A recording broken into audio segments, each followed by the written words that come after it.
बघा इथं question number 5 मधला जो सेकंड आहे तो काय दिलेला आहे बघा इथं, evaluate integration dx upon x ब्रॅकेटमध्ये x plus 1 दिलेलं आहे. ठीक आहे, तर बघा आता आपण इथं सोल्युशन फाइंड आउट करू. सोल्युशन इथं let's I is equals to integration of dx upon x into ब्रॅकेटमध्ये x प्लस 1. ठीक आहे, dx डबल dx झालं. ठीक आहे, तर बघा आता हे जे दिलेलं आहे इथं आपण याला काय मल्टिप्लाय पण करू शकत नाही. ठीक आहे, आणि याला स्टँडर्ड फॉर्म्युला पण ॲप्लाय होत नाही. तर आपल्याला हे इंटिग्रेशन बाय पार्शियल फ्रॅक्शननी सॉल्व करावं लागेल.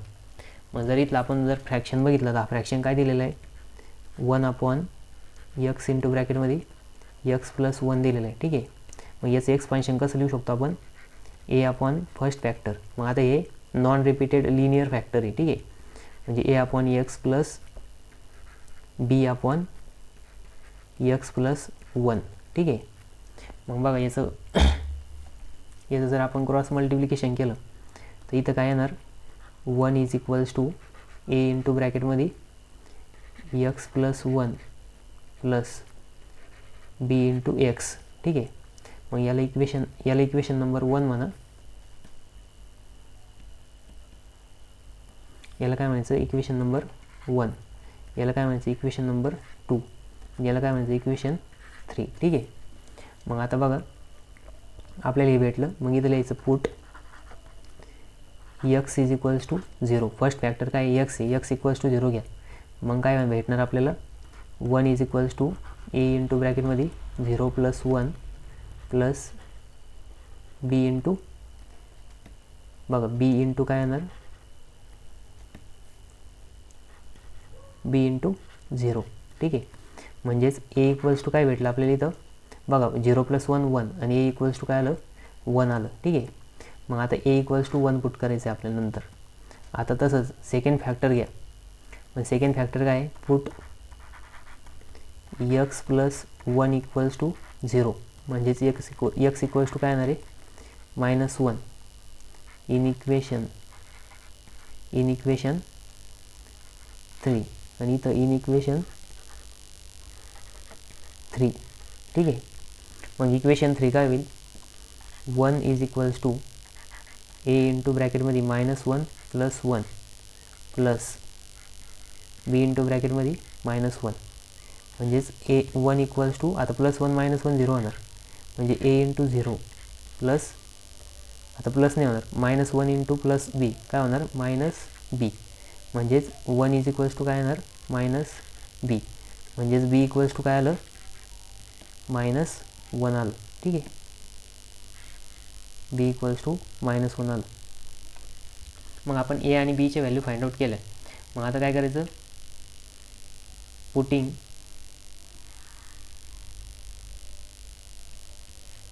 इथलं याचं put a equals to 1 and b equals to -1 in equation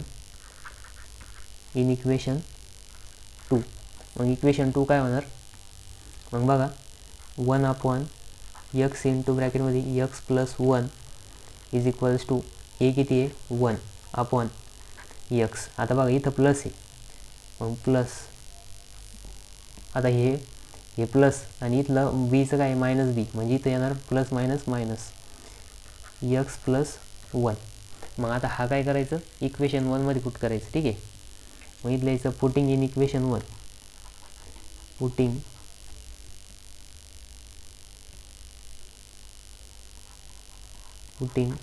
in equation 1. ठीक आहे, मग इक्वेशन 1 काय आहे, तर बघा I is equals to integration of 1 upon x minus 1 upon x plus 1 bracket complete dx. ठीक आहे, मग आता इथं इंटिग्रेशन मायनसचं साईन आहे, म्हणजेच सबस्ट्रॅक्शन आहे, इंटिग्रेशन सेपरेट होणार. 1 upon x dx minus integration of 1 upon x plus 1 dx, ठीक आहे. म्हणजे आय इक्वल्स टू आलं. मग आता फॉर्म्युला यूज करायचं. कोणतं फॉर्म्युला यूज करायचं? इंटिग्रेशन ऑफ 1/x dxचं काय येतं? log x plus C. आणि दुसरा formula integration of 1/f of x dx is equals to काय येतं? log of f of x log of f of x upon dy dx of f of x, ठीक आहे. मग बघा इथं काय येणार? आय इज इक्वल्स टू, हे दोन फॉर्म्युले यूज करून आय इज इक्वल्स टू पहिल्याचं काय येणार? log x मायनस इथं काय येणार? log of x plus 1 upon dy dx of x plus 1 plus हा सी येणार, ठीक आहे.